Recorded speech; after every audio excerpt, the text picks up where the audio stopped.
Hello friends जय जगन्नाथ। बर्तमान मो पाखे सुभद्रा योजनार जो आप्लिकेसन रही फर्म जोटा रही ऑफलाइन फर्म मो पाखे पहुँची जाइए। आज आम ये भिडियो देखा ये फर्म टी आम केमी अति सहजरे ओडिया आम आप्लाय करवा। स्क्रीन रे मुझे फर्म टी शो करोची आपण स्क्रीन रु देखी देखी धीरे धीरे ये फर्म टी आप आप्लाय करवा शिखी दिंतु। चलतु स्टार्ट करिया केमी आम आप्लाय करवा। देखु यहाँ सुभद्रा योजनार फर्म रही ठीक अच्छे। संपूर्ण नाम आधार अनुजाई आपणकर आधार रे कौन नाम अच्छी धन्य आपणकर आधार रे अच्छी सुचिस्मिता ये लिखे सुचिस्मिता साहू ठीक अच्छे। आप नाम मझे यदि स्पेस अच्छी ताल आप नाम मझे स्पेस देवे। आप नाम मझे यदि स्पेस ना ताल टोटाल गोटे करके आप लिखे। आधार अनुजाई आपणकर सॉरी आधार संख्या आपणकर आधार संख्या अच्छी आप आधार नंबर टी आप देवे। सपोज ये आपणकर आधार नंबर 1 2 3 4 5 6 7 8 एमती आपणकर आधार संख्या दे आप 16टी आधार टी आप फिलअप करेंगे।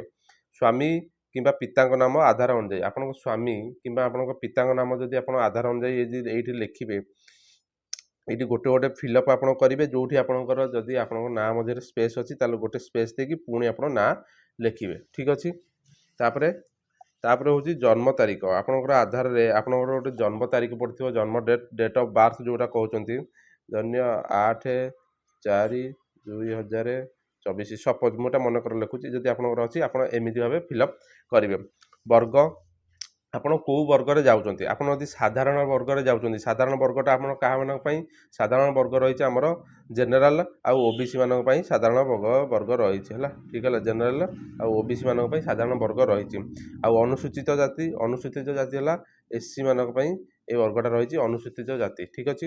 अनुसूचित जनजाति कौ मैंने अनुसूचित जनजाति हेले एसटी कैटेगोरी लोक मैंने तो 3टी कैटेगोरी रही जनरल ओबीसी साधारण पलैले एससी पलैले अनुसूचित जाति आउ एसटी माने गले अनुसूचित जनजाति 3टी आमर फिलअप हो गला।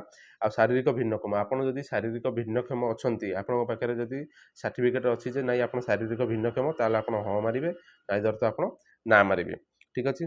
आधार संयुक्त मोबाइल नंबर आपको मुझे गोटे कथा कहूँ चाहिए जो महिला मैंने भी वीडियो देखुंत आपंकर आधार कार्ड रे आप निज मोबाइल नंबर आड होता दरकार स्वामींगर नुह निज मोबाइल नंबर आड होता दरकार। तो आपंकर ये मोबाइल नंबर जहाँ भी थी आधार अनुजाई आप मोबाइल नंबर आप लिखिदेवे 10 डिजिट मोबाइल नंबर।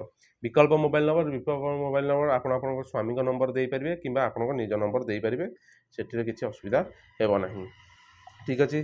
तापर आमर जिला आपन जिला सपोज है अनुगुल जिले आप रोच तो आप जिला अनुगुल देदेवे।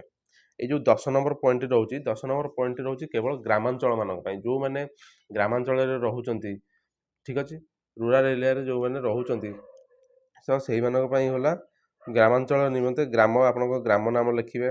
ग्राम नाम सपोज लिखुची लहड़ा ग्राम है लहड़ा ग्राम पंचायत नाम लिखुची अनुगुल ठीक अच्छे। ब्लॉक नाम आप लिखे अनुगुल आप ब्लॉक जहाँ थी ग्राम पंचायत जहाँ थी आ ग्रामर नाम जहाँ थी आप लिखे। आ 11 नंबर पॉइंट हूँ 11 नंबरटा है सहरांचल ठीक है। जो मैंने सहर रोच गोटे वार्ड नंबर रोचे से वार्ड नंबर आप पकेबे धन्य आप वार्ड नंबर है 12 आप पकेबे। अर्बान लोकाल बॉडी आपंकर कौन रोचे आप कौ एनएससी रे जाउचंती कि कौन जमी आम भुवन गोटे एनएससी रे जाउची कि अनुगुल गोटे एनएससी रे जाउची आप लिखे भुवन कि आप अनुगुल रही अनुगुल आप कौन एनएससी जाउची आप से जिनसटा से लिखे ठीक है। सहर निगम सहर आपंकर ना लिखे कौ सहर आप बास कर अनुगुल सहर में बास कर अनुगुल नंबर टी सॉरी नाटी लिखे। आधार क्षमता बैंक नंबर तो आपंकर निजर गोटे बैंक नंबर थी दरकार तो से बैंक नंबर आपंकर एसबीआई हो कि जो कौन बैंक हो तो आप बैंक नंबर टी ये आप आदाय लिखिदेवे ठीक है। आप बैंक नंबर जहाँ भी हो आप ये लिखिदेवे ठीक अच्छे। यहीपरि अति सहज मध्यम आम फर्म टी पूरा अति सहजरे फिलअप करें।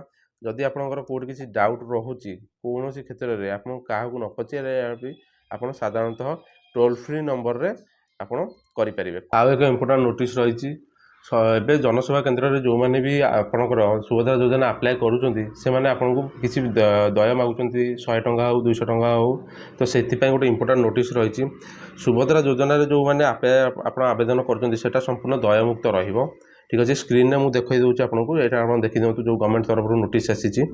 ସୁଭଦ୍ରା ଯୋଜନାରେ ଆବେଦନ ସମ୍ପୂର୍ଣ୍ଣ ମୁକ୍ତିଦାୟ ରହିବ। ଜନସାଧାରଣ ଆଧାର କେନ୍ଦ୍ରରେ ଆବେଦନକାରୀଙ୍କୁ ଟଙ୍କା ମାଗିବା ମନା। ଠିକ୍ ଅଛି। ତ ଯେଉଁ ଜନସାଧାରଣରେ ଜନସେବା କେନ୍ଦ୍ରରେ ଆପଣ ଆପ୍ଲାଏ କରୁଛନ୍ତି, ସେଠି ଯଦି ଆପଣଙ୍କୁ ମାଗୁଛନ୍ତି ଦୟ, ତାହେଲେ ଆପଣ ଟଙ୍କାଟେ ବି ସେଠି ଦେଇପାରିବେ ନାହିଁ।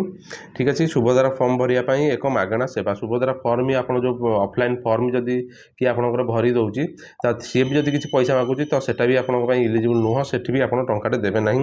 ସରକାରଙ୍କ ପକ୍ଷରୁ ଜନସେବା ଓ ଆଧାର କେନ୍ଦ୍ରକୁ ଟଙ୍କା ଦିଆଯାଉଛି। ଠିକ୍ ଅଛି। ତ ଆପଣ ଯେଉଁ ଜନସେବା କେନ୍ଦ୍ରକୁ ଯାଉଛନ୍ତି, ତାଙ୍କୁ ଅଲରେଡ଼ି ଟଙ୍କା ଦିଆଯାଇଛି ଯେ ସେମାନେ ଆପଣଙ୍କର ସୁଭଦ୍ରା ଫର୍ମଟି ଆପଣଙ୍କର ଆପ୍ଲାଏ କରିପାରିବେ ବୋଲି। ତ ସେଠି ଆପଣ କିଛି ବି ଟଙ୍କାଟେ ଦେବା ଆପଣଙ୍କର ଆବଶ୍ୟକତା ନାହିଁ। ଆବେଦନକାରୀଙ୍କୁ ଟଙ୍କା ମାଗିଲେ ହେବ କଡ଼ା କାର୍ଯ୍ୟାନୁଷ୍ଠାନ। ଠିକ୍ ଅଛି। ଯଦି ଆପଣଙ୍କୁ କିଛି ଟଙ୍କା ମାଗୁଛନ୍ତି, ତାହେଲେ ଆପଣ ଟୋଲ୍ ଫ୍ରି ନମ୍ବରରେ ଫୋନ୍ କରି ଜଣାଇ ପାରିବେ।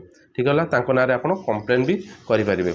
ତ ଏଇଠି ଲେଖନ୍ତୁ, ଲେଖା ହେଇଛି ଯଦି ମାଗୁଛନ୍ତି ତାର ବିରୋଧରେ କଲ୍ ସେଣ୍ଟରରେ ଅଭିଯୋଗ କରନ୍ତୁ। ଠିକ୍ ଅଛି। ଯଦି ଆପଣଙ୍କୁ କିଏ ପଇସା ମାଗୁଛି, ତାହେଲେ ଆପଣ ଟୋଲ୍ ଫ୍ରି ନମ୍ବରରେ ଆପଣ କଲ୍ କରିକି ତା ନାଁରେ କମ୍ପ୍ଲେନ୍ କରିପାରିବେ ଯେ ଏଇ ଜନସେବା କେନ୍ଦ୍ରଟି ଆପଣଙ୍କୁ ପଇସା ମାଗୁଛି ବୋଲି।